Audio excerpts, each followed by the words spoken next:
people on board because there were no extra rooms to put them in. Yes. I know the space. I have pictures. We were going up and down these waves, and the waves were crashing up. Wow. Where was this? Yeah. We were in Tampa for the storm of the century. One March this year in Florida. Yeah. Wow. Yeah, with the nor'easter going up too. And the waves were coming over the bow? Yeah. Oh yeah. Because everybody can't use stabilizers. There's no food. Oh wow.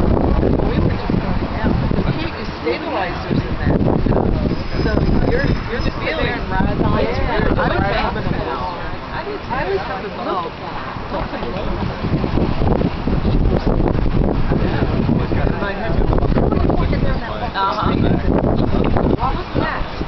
I'm so glad we knew you were going to you know, you walk past the bow goes up and you're like, oh, and then it goes down and you go,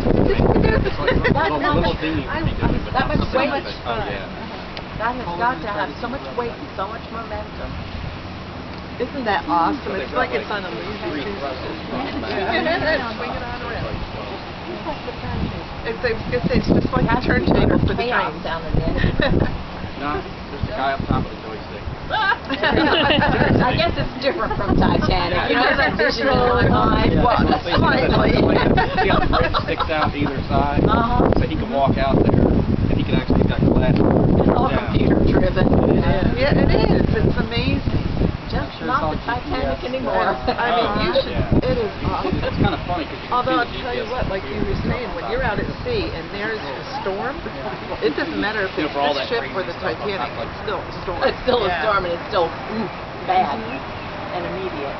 Oh look, now it's seeing it go forward. Yeah. Yeah, it just takes off. Yeah.